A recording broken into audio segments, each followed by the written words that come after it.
दुनिया की इकोनॉमी में नंबर 1 पे रहने वाले देश यूएसए में 40 साल से चला आ रहा बैंक डूब गया। The fall of Silicon Valley Bank in just 48 hours is the second biggest bank collapse in U.S. history. And new details about Silicon Valley Bank. In the last 24 hours, many founders, investors that I've talked to have been desperately trying to get their money out. Newspapers पे, news में, internet पे जहां देखो वहां silicon Valley bank के साथ हुए इस कलेश के बारे में बात हो रही है। और क्या आप ये जानते हैं कि कोलैप्स होने से पहले एसवीबी यूएसए का 16वां सबसे बड़ा बैंक था। तो फिर व्हाट वेंट रॉन्ग?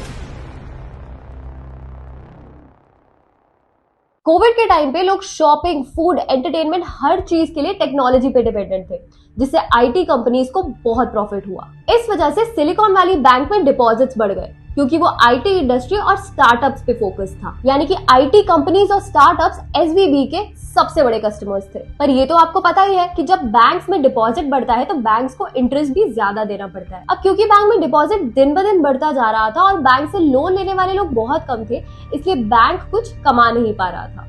एसवीबी को कहीं से तो पैसे कमाने थे, इसलिए उसने यूएस गवर्नमेंट बॉन्ड्स में पैसे इन्वेस्ट कर दिए, जो कि वैसे तो सेफ होता है, लेकिन एसवीबी के साथ कुछ अनसेफ हो गया। प्रॉब्लम ये थी कि एसवीबी को इन बॉन्ड्स पे मिलने वाला इंटरेस्ट लोन्स पे मिलने वाले इंटरेस्ट के मुकाबले काफी कम था। अब हुआ ये कि इन्फ्लेशन बढ़ गया, जिससे बॉन्ड्स की वैल्यू और कम हो गई। जहां टेक कंपनीज ने कोविड के टाइम पे छप्पर फाड़ के पैसा कमाया, वही कोविड खत्म होने तक ये कंपनीज भी डूब गई। तो इन कंपनीज ने जो सिलिकॉन वैली बैंक पे अपने पैसे डिपॉजिट किए थे, वो निकालने का समय अब आ गया था। एसवीबी के पास अब बहुत कम पैसा बचा था क्योंकि मैक्सिमम पैसा तो उसने गवर्नमेंट बॉन्ड्स में लगा दिया, जिसका ना तो इंटरेस्ट ढंग का मिल रहा था और ऊपर से इन बॉन्ड्स की वैल्यू और कम हो गई थी। लेकिन अपने कस्टमर्स के पैसे वापस देने के लिए बेचारे एसवीबी को ये बॉन्ड्स सस्ते में यानी कि लॉस में बेचने पड़े। फिर मची खलबली और 48 घंटे में कई डिपॉजिटर्स अपना पैसा वापस निकालने के लिए भागे silicon Valley bank. Classic case of bank run. इसी वजह से बैंक के पास बचा ठेंगा और 40 साल से चला आ रहा सिलिकॉन वैली बैंक हो गया कोलैप्स। कहा जाता है we must know our history because our history can predict the future.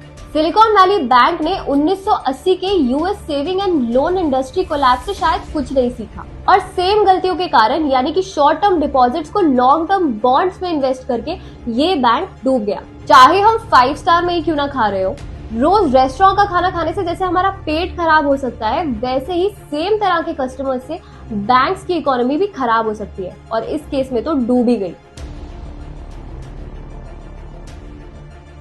SVB के कोलैप्स के 2 दिन बाद ही यूएस रेगुलेटर्स ने सिग्नेचर बैंक के एसेट्स को भी सीज कर लिया। यूएस के फेडरल रिजर्व को एक नया लेंडिंग प्रोग्राम शुरू करना पड़ा, जिसको नाम दिया गया बैंक टर्म फंडिंग प्रोग्राम। इसके तहत बैंक्स डायरेक्टली फेडरल रिजर्व से बोरो कर पाएंगे और उन्हें सस्ते में यानी कि लॉस पे बॉन्ड्स नहीं बेचने पड़ेंगे। यूएस के बिग 4 बैंक्स के शेयर्स भी सस्ते हो गए, यहाँ तक कि यूरोप और एशिया के बैंक के शेयर्स में भी डिप आया है। यूके में सिलिकॉन वैली बैंक के लोकल यूनिट को एचएसबीसी ने खरीद लिया ताकि डिपॉजिटर्स के पैसे बचे रहे। कनाडा ने कैनेडियन ब्रांच ऑफ एसवीबी को टेक ओवर कर लिया और जर्मनी ने एसवीबी को प्रोविजनली बंद कर दिया। ग्लोबलाइजेशन के जमाने में जहां हर देश एक दूसरे से कनेक्टेड है, अमेरिका में घट रही इस घटना से हमारे देश की इकोनॉमी पे क्या असर पड़ सकता है? आपको क्या लगता है? मुझे कमेंट्स में बताइए और बैंकिंग से रिलेटेड और कंटेंट देखने के लिए हमारे चैनल को सब्सक्राइब जरूर कीजिए।